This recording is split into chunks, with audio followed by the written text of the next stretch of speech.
اللہ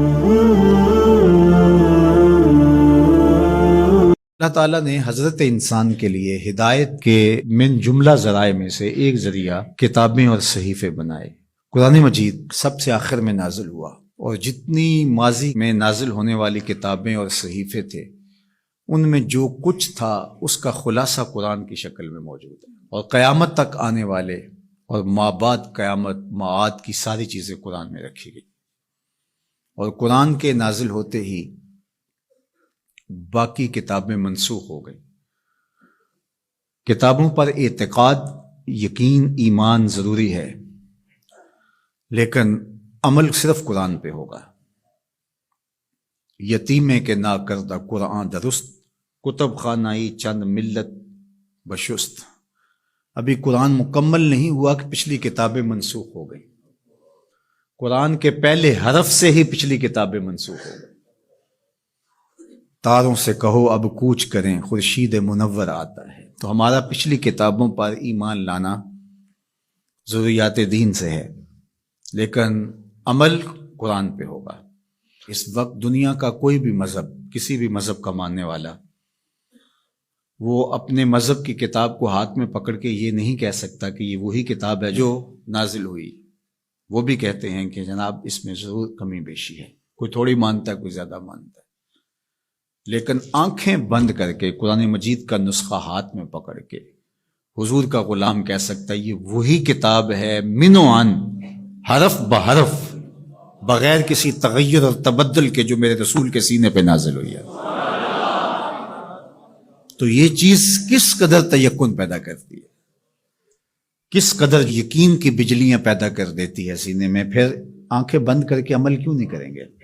کتاب پر ایمان لانے کا مطلب پوری کتاب پر ایمان لانا، اس کے تقاضوں پر ایمان لانا، اس کے احکام کو ماننا، اور اس کے نواہی سے اجتناب کرنا، یہ تقاضا ہے اس ایمان کا۔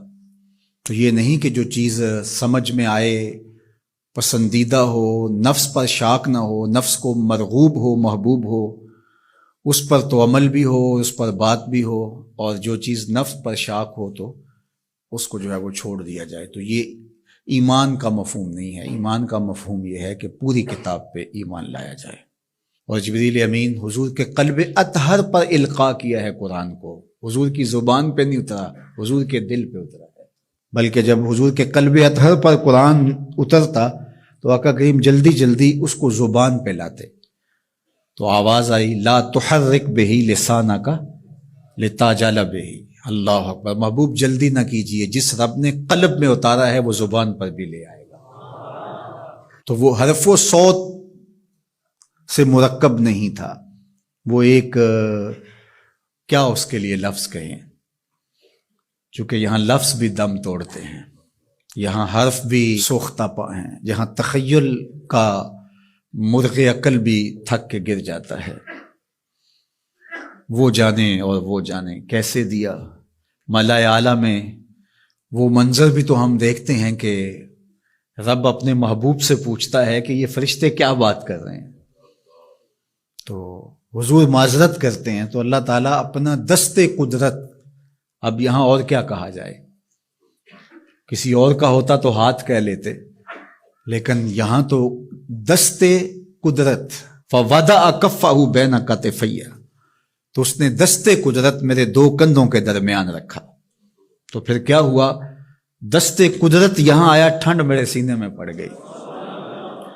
اللہ اکبر، فعلمت ما فی السماوات والارض، تو پھر کوئی کائنات کی چیز رہی نہ جو میرے سینے میں ڈال نہ دی گئی ہو۔ تو یہ ایک اور کیفیت ہے، اس کو آپ اس تدریس سے، یہ جو پھٹی کے ایک طرف استاد ہوتا ہے اور دوسری طرف شاگرد ہوتا ہے، درمیان میں نصاب پڑا ہوتا ہے، ایک یہ ہے، یہ طریق ہے، یہ بھی درست ہے، اس کا انکار نہیں ہے، لیکن یہ کیفیت اور ہے۔ ابسط ردا کا یا ابا ہریرہ، ابو ہریرہ کہا حضور مسئلہ بہت ہے، بہت کچھ سنتا ہوں، پتہ نہیں جاتا کہاں ہے، کہا چادر بچھاؤ۔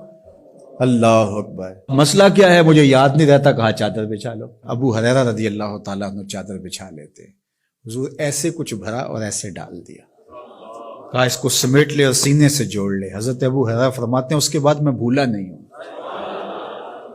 تو وہ کیا ڈالا تھا جو ایسے ڈالا تھا؟ اللہ اکبر. تو یہ ساری چیزیں صوت و آہنگ سے جڑی نہیں ہوتی، کچھ چیزیں نظروں سے بھی پلائی جاتی ہیں، اور وہ صفحہ و کرتاس پہ نہیں لکھی جاتی، وہ لوہے دل پہ لکھی جاتی ہیں. اس لیے فرمایا کہ ہم نے آپ کے سینے پہ قرآن نازل کیا، اور اس کی وجہ بھی بیان کی، اس لیے کہ ہم آپ کے سینے کو قرار عطا کریں، تسکین ملے، قرار ملے، مضبوط کریں آپ کے سینے کو. اللہ اکبر. تو حق ہے اس کتاب کا ایمان، اور ایمان بھی مکمل کامل رقم